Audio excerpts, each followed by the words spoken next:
এর আগে কিন্তু কখনো কোনো সময় কোনো দেশ যে খেলতে পারবে না বা কারো যে ভিসা সংক্রান্ত সমস্যা এরকম কোনো ঘটনা কিন্তু আমরা কখনোই শুনিনি। ২০১০ সালের ওয়েভিং ফ্ল্যাগ বা ওয়াকা ওয়াকা ওইটার পরে আসলে এখন পর্যন্ত এরপরে যতগুলো ওয়ার্ল্ড কাপই হয়েছে তার কোনো থিম সঙ্গে কিন্তু ওভাবে করে মন ছুঁয়ে যায়নি। মনে হয় যে আচ্ছা আসলে খুবই ম্যাড়ে হয়ে গেল আসলে বোধহয় উদ্বোধনী অনুষ্ঠানটা। গতবারে যেরকম কাতারে কিন্তু তাদের সংস্কৃতি ধরে নিয়ে এসেছিল। মর্গান ফ্রিম্যান আসলো, একটা বাচ্চা ছেলে হচ্ছে একদম সে কিনা হচ্ছে যে আস্তে আস্তে আসছিল। তো ওই যে গল্পগুলা এগুলো তারা তাদের মানে ঐতিহ্য তাদের ইতিহাসকে তুলে নিয়ে এসেছিল, যার কারণে কিন্তু মানে আমাদের দেখতেও আর কি বেশ ভালো লেগেছিল। একটা গোলই আপনাকে একটা ম্যাচ জিতে দিতে পারে এবং সেই একটা ম্যাচেই জেতাই আবার আপনাকে নকআউট পর্যন্ত নিয়ে যেতে পারে। এবারে ওয়ার্ল্ড কাপের ফরমেশনটা এরকম। স্বাগত খেলা যোগে আপনাদের সাথে আছি আমি হাসান সজীব। অপেক্ষার অবসান শুরু হয়ে গেছে, ফুটবলের মহাযজ্ঞ, ৩৯ দিনের লড়াই, ৪৮ দলের স্বপ্ন, ৩টি স্বাগতিক দেশ আর কোটি কোটি সমর্থকের আবেগ নিয়ে পর্দা উঠেছে ইতিহাসের সবচেয়ে বড় বিশ্বকাপের। মেক্সিকোর কিংবদন্তি আজ থেকে স্টেডিয়ামের রঙিন উদ্বোধনী আয়োজনের মধ্য দিয়ে যাত্রা শুরু করেছে the greatest show on earth. তবে শুরুটা শুধু উৎসবে ছিল না, ছিল বিতর্কেরও। উদ্বোধনী অনুষ্ঠান নিয়ে যেমন প্রশংসা হয়েছে, তেমনি সোশ্যাল মিডিয়ায় কেউ কেউ একে বিশ্বকাপ ইতিহাসের সবচেয়ে দুর্বল উদ্বোধনী অনুষ্ঠান বলেও সমালোচনা করছেন। অন্যদিকে উদ্বোধনী ম্যাচেই দেখা গেছে ৩টি লাল কার্ড। বিশ্বকাপ শুরু হয়েছে যেন বার্তা দিয়ে এবার কেউ কাউকে ১ ইঞ্চি জায়গাও ছাড় দিতে রাজি নয়। ৪৮ দলের এই নতুন বিশ্বকাপে জায়গা পাওয়া কঠিন, টিকে থাকা আরো কঠিন। তাই প্রথম দিনই বোঝা গেছে এবারে বিশ্বকাপ শুধু উৎসব নয়, এটি হতে যাচ্ছে বেঁচে থাকার লড়াই। দর্শক, বিশ্বকাপের উদ্বোধনী ম্যাচ এবং প্রথম যেই ম্যাচটা হলো উদ্বোধনী প্রোগ্রাম, সবকিছু নিয়ে আলোচনা করতে চাই। এই মুহূর্তে স্টুডিওতে আছেন ফুটবল বিশ্লেষক আহমেদ শেখ। আহমেদ শেখ, আপনাকে স্বাগত জানাচ্ছি। সেই সঙ্গে শুভ সকাল। বিশ্বকাপের আমেজ শুরু হয়ে গেছে, উদ্বোধনী অনুষ্ঠানটা নিয়ে আলোচনা হচ্ছে, আপনি কেমন দেখলেন? আমি বলবো যে হ্যাঁ, যেভাবে সবাই বলছে যে একটু উদ্বোধনী অনুষ্ঠানটা একটু দুর্বল হয়েছে, আমিও এটার সাথে আসলে একমত। যার কারণটা হচ্ছে যে ধরেন কি এর আগে যতগুলো ওয়ার্ল্ড কাপ হয়েছে বেশিরভাগ ক্ষেত্রে সব একটা দেশই আর কি আয়োজক ছিল। তখন সেই দেশের জন্য তাদের সংস্কৃতি, তাদের যে একটা ক্রিয়েটিভিটি, এটা দেখানোর একটা সুযোগ ছিল। কিন্তু এখন যেহেতু ভাগ ভাগ হয়ে গেছে, আসলে কার্ডটাকে নিয়ে যে আমরা আসলভাবে আয়োজক ভাববো সেটাই আমাদের জন্য একটা কনফিউশন। এখন একসঙ্গে ৩ দেশ, এখন ৩ দেশ তাদের ৩ জনের সংস্কৃতি, ৩ জনের গল্প বলার চেষ্টা করছে। তো এই কারণে কিছু কিছু ক্ষেত্রে এই জিনিসটা একটু মন থেকে ডাইভার্টেড হয়ে যায়। এই জন্য আর কি মনে হয় যে আচ্ছা আসলে খুবই ম্যাড়ে হয়ে গেল আসলে বোধহয় উদ্বোধনী অনুষ্ঠানটা। গতবারে যেরকম কাতারে কিন্তু তাদের সংস্কৃতি ধরে নিয়ে এসেছিল। মর্গান ফ্রিম্যান আসলো, একটা বাচ্চা ছেলে হচ্ছে একদম সে কিনা হচ্ছে যে আস্তে আস্তে আসছিল। তো ওই যে গল্পগুলা এগুলো তারা তাদের মানে ঐতিহ্য তাদের ইতিহাসকে তুলে নিয়ে এসেছিল, যার কারণে কিন্তু মানে আমাদের দেখতেও আর কি বেশ ভালো লেগেছিল। তা আমি বলবো যে হ্যাঁ, এইবারে আসলে যদিও মেক্সিকোর তাদের যে লোকাল যে সংস্কৃতি, তারা যেই সব মানে বিভিন্ন রকমের টুপি বা কাপড় ব্যবহার করে সেগুলো দিয়ে তাদের যে মানে ঐতিহ্যের যে নাচটা আছে সেটা আসলে আমাদেরকে দেখিয়েছে, কিন্তু ওইটা ওই যেরকম মন ছুঁয়ে যাওয়ার মতন কোনো ঘটনা বা কোনো গল্পের আসলে আমরা কোনো চরিত্রায়ন দেখলাম না আসলে সেন্টার স্টেজে যখন কিনা হচ্ছিল উদ্বোধনী অনুষ্ঠান। তো যার কারণে একটু ম্যাড় লেগেছে আমি বলবো আর কি। বিশ্বকাপে যে আমি যদি বলি যে থিম সংটা রয়েছে, যেটা আমরা অন্য সময় হয়তো বা একটু ওই মিউজিকটা হলেই সবার মধ্যে একটা আমেজ চলে আসতো, আপনার কি এবার ভালো লেগেছে এবার মিউজিকটা? না, আমার আসলে ওই যে ২০১০ সালের ওয়েভিং ফ্ল্যাগ বা ওয়াকা ওয়াকা ওইটার পরে আসলে এখন পর্যন্ত এরপরে যতগুলো ওয়ার্ল্ড কাপই হয়েছে তার কোনো থিম সঙ্গে কিন্তু ওভাবে করে মন ছুঁয়ে যায়নি। ১৯৯৮ সালে হচ্ছে রিকি মার্টিনের ছিল যে ভিভা লোকা, ওই গানটা যেরকম সবাইকে মন ছুঁয়ে গিয়েছিল, এরপর আমি বলবো যে ওয়েভিং ফ্ল্যাগ আর ওয়াকা ওয়াকা ছিল আর কি মন ছুঁয়ে যাওয়ার মতন এবং সবার মুখে মুখে। তো এখন পর্যন্ত এরকম ক্যাচি কোনো মানে থিম সং কিন্তু এই মুহূর্তে এই পর্যন্ত আর কি দেখলাম না এই ওয়ার্ল্ড কাপের জন্য। সো এটাও আর কি অনেক সময় যদি একটা ক্যাচি আপনার থিম সং হয়, ওইটার কারণেও কিন্তু একটা ধরেন যে আগ্রহ বেড়ে যায় এবং মানুষকে মধ্যে ফুটবলের যে ভাষাটা ঘোরাঘুরি শুরু করে, কিন্তু এবার আসলে সেরকম কিছুই দেখছি না আর কি। এবং এখানে কিন্তু একটা প্রশ্ন উঠছে যে বারবার একটা বিষয় যে ৪৮টা দল বাড়ানো হয়েছে, ম্যাচের সংখ্যা বাড়ানো হয়েছে, কিন্তু বিশ্বকাপের আমেজ কি বাড়লো নাকি আরো কমলো? কারণ দর্শক টাকা দিয়ে অনেকে খেলা দেখবে, অনেকে গিয়ে খেলা দেখবে, অনেকে ভিসা পায়নি, আমরা রেফরিকেও দেখতে পেয়েছি তিনিও ঢুকতে পারেননি, অনেক বিতর্ক রয়েছে। ইরানকে ২৪ ঘন্টার মধ্যে আবার আমেরিকা ছাড়তে হবে, এত কিছুর মাঝখানে আবার তারা একটা বার্তা দিচ্ছে যে ফুটবল আসলে সবার, এটা হচ্ছে সবার জন্য। কিন্তু আপনার এই উদ্বোধনী অনুষ্ঠান, ম্যাচ পরিস্থিতি সবকিছু দেখে মনে হচ্ছে যে ফিফা আসলে সবার জন্য ফুটবলটা ছড়াই দিতে চায়। ধরেন ওয়ার্ল্ড কাপকে সবসময় বলা হয় the greatest show on earth. তার কারণটা হচ্ছে যে যখন ওয়ার্ল্ড কাপটা হয় সেই সময় সবাই সবকিছু ছেড়ে দিয়ে শুধু ফুটবলটা নিয়ে কিন্তু ব্যস্ত একদম থাকে, একটা আমেজে ঢুকে যায়। আমেজে ঢুকে যায়। এবং সেই ক্ষেত্রে হয় কি, বিভিন্ন রকমের পলিটিক্যাল ইস্যুস থাকে, সোশ্যাল ইস্যুস থাকে, তারা কিন্তু সবাই সেগুলো সবকিছু ভুলে ফুটবলটাকে কনসেন্ট্রেট করে। এর জন্য দেখবেন যে এর আগে কিন্তু কোনো সময় কোনো দেশ যে খেলতে পারবে না বা কারো যে ভিসা সংক্রান্ত সমস্যা, এরকম কোনো ঘটনা কিন্তু আমরা কখনোই শুনিনি। হয়তো একটা টিম কোনো কারণে অ্যাক্সিডেন্টের কারণে বা কোনো একটা কারণে হয়তো যেতে পারেনি বা কোনো একটা সমস্যা তৈরি হয়েছে, কিন্তু সেটা কিন্তু টুর্নামেন্টের উদ্বোধনী অনুষ্ঠানের আগে সলভ হয়ে গিয়েছে।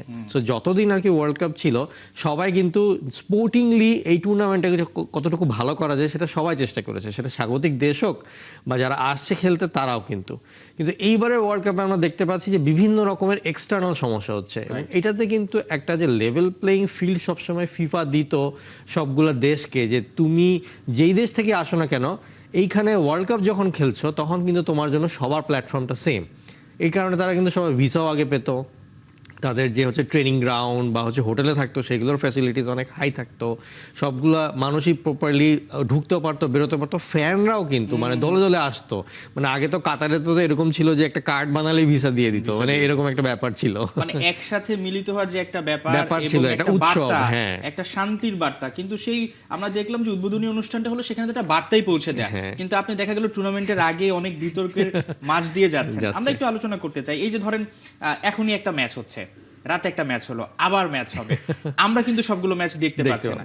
সো এই দল সংখ্যা বাড়ার কারণে কি যেই সব দল ধরেন অনেক স্ট্রাগল করে এসেছে, তাদের যে কৃতিত্ব বা তাদেরকে যেই মূল্যায়ন করা দরকার, সেটা কি ফিফা করতে পারবে, বা আদৌ ফ্যানরা কি সেই মানে মর্মটা বুঝতে পারবে কিনা এই টাইম জোনের কারণে, এতগুলো ম্যাচের কারণে?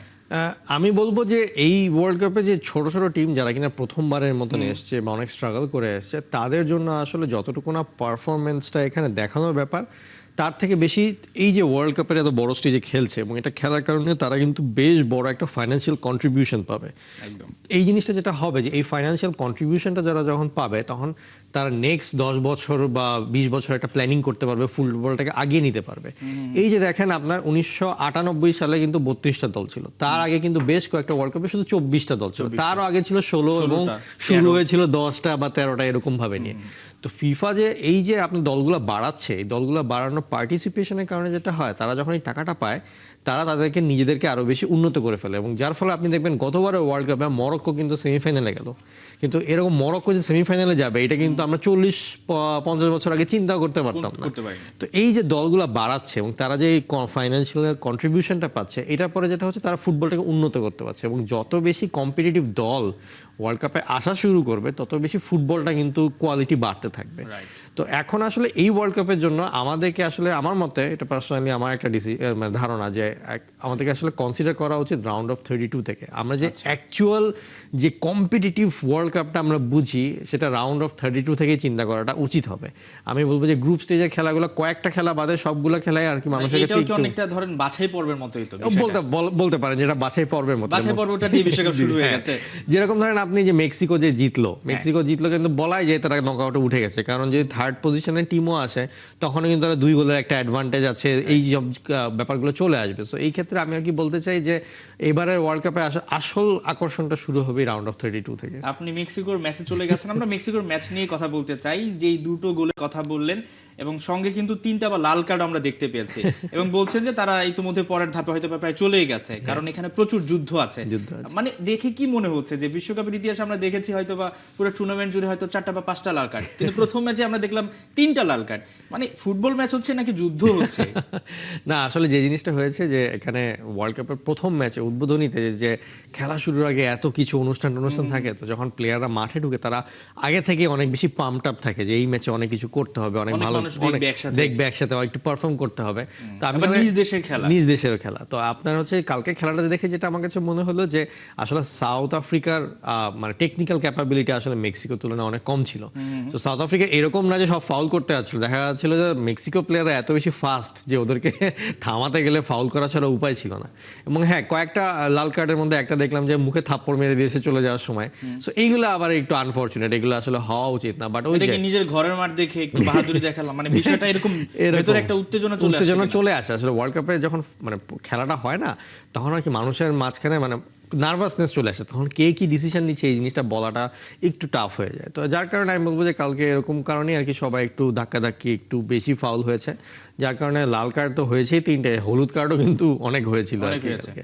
তো এই আর কি। তো বাট তারপরে আমি বলবো যে হ্যাঁ, মেক্সিকো খুবই ভালো খেললো এবং মেক্সিকোর আসলে অ্যাজ এ হোম টিম এবং হোস্ট হিসেবে তাদের প্রথম ম্যাচটা জিতাটা খুবই জরুরি ছিল, যার কারণে তারা ফ্যানদের একটা ভালো সমর্থন নেক্সট 2টা ম্যাচে এবং নকআউটে আশা করি পেয়ে যাবে।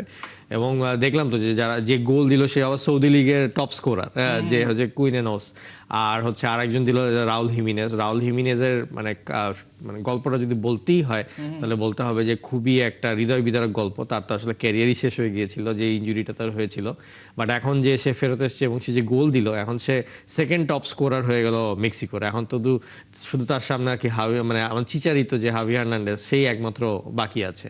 তো এটা একটা খুবই সুন্দর একটা গল্প, আমি বলবো যে আর কি ফিরে আসার গল্প এবং যারা নতুন প্রজন্ম রয়েছে তাদেরকে একটা বার্তা দিবে।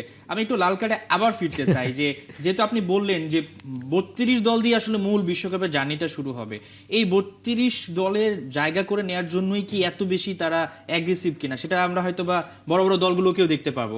সেটা হয়তো মেসিও এরকমটা হয়ে যেতে পারে যে তিনি খুব বেশি অ্যাগ্রেসিভ হয়ে গেছেন, কারণ তখন তো ক্ষুধা থাকবে। একটা গোলই তো হয়তো বা একটা দলকে একেবারে ছিটকে দিতে পারে বিশ্বকাপ জার্নি থেকে। একটা গোলই আপনাকে একটা ম্যাচ জিতে দিতে পারে এবং সেই একটা ম্যাচেই জেতাই আবার আপনাকে নকআউট পর্যন্ত নিয়ে যেতে পারে। এবারে ওয়ার্ল্ড কাপের ফরমেশনটা এরকম যে যেহেতু তৃতীয় সর্বোচ্চ 8টা দল যাবে আর কি, তো যার কারণে এবার কেউই কোনো ম্যাচ ওভাবে গ্রুপ স্টেজে ছাড় দিবে না। ছোট টিমগুলো চেষ্টা করবে যে সামহাও যদি 90 মিনিটে একটা গোল দিয়ে 3টা পয়েন্ট পেয়ে যায় তাহলে তারা হয়তো নকআউটে উঠে যাওয়ার সুযোগ আছে, যেটা কিনা আগের বছরের ওয়ার্ল্ড কাপগুলোতে ছিল যে মিনিমাম 2টা ম্যাচ আসলে জিততেই হতো বা একটা ম্যাচ মিনিমাম জিতে বাকিগুলোকে ড্র করতে হতো, তাহলে একমাত্র ওয়ার্ল্ড কাপের নকআউটে যাওয়ার সম্ভাবনা ছিল। কিন্তু এবার আপনি এক ম্যাচ ইভেন এরকম হতে পারে একটা টিম 3টা ড্র করেও হয়তো নকআউট স্টেজে চলে যেতে পারে। সো এরকম বহুত কিছুই আর কি হতে পারে আর কি। নিঃসন্দেহে আমরা যদি একটু বলি যে ধরেন এবার তো অনেক আধুনিক প্রযুক্তি চলে এসেছে, তারপরেও ফুটবলারদের নিয়ে আবার অনেকগুলো নিয়মও এসেছে পরিবর্তন, তারপরেও তারা এতটা অ্যাগ্রেসিভ কেন? মানে বারবার এই প্রশ্নটা কিন্তু চলে আসে। মানে ফুটবল তো একটা আমরা যদি বলি যে সুন্দর একটা গেম বা সবাইকে একত্রিত করে, কিন্তু সেখানে কেন এরকম মনোভাবটা আসলে? না আসলে যেটা বলছিলাম যে যখন ওয়ার্ল্ড কাপের ফার্স্ট ম্যাচটা হয় এই জিনিসটা ন্যাচারালি দেখা যায় ফার্স্ট ম্যাচে, কারণ এই ফার্স্ট ম্যাচে সবার মধ্যে এক ধরনের নার্ভাসনেস থাকে এবং এই নার্ভাসনেসের কারণেই তারা বেশ কিছু ভুলভাল ট্যাকেল করে ফেলে এবং একটু অ্যাগ্রেসিভ খেলা খেলে ফেলে এবং সবাই চায় যে যেহেতু মনে করেন যে ওয়ার্ল্ড কাপের প্রতি সবার এক ধরনের নজর থাকে, তা প্লেয়াররাও চায় তাদের বেস্টটা দেখিয়ে একটা পরবর্তী সিজনে যাতে একটা ভালো ক্লাবে তারা যেতে পারে। তো যার কারণে তাদের ওই অ্যাগ্রেশনটা দেখাতে চায় যে মাঠে যে আমিই মাঠের সেরা প্লেয়ার। তো এই অ্যাগ্রেশনটা এক্সট্রা দেখাতে গিয়ে অনেক সময় ফাউল হয়ে যায়, যার কারণে আর কি এই কার্ডগুলো ছড়াছড়ি হয়ে থাকে। বাট এটা আর কি হবেই, কারণ ওয়ার্ল্ড কাপ হচ্ছে আমাদের দেখার সাথে সাথে প্লেয়ারদের জন্য একটা স্টেজ, তার ক্যারিয়ারটাকে একটা অনন্য উচ্চতায় নিয়ে যাওয়ার জন্য। তো এই কারণে তার মধ্যে ওই অ্যাগ্রেশনটা সব প্লেয়ারই বা সব ক্লাবই দেখতে চায়, এই জন্য সেও আর কি শো করতে চায়।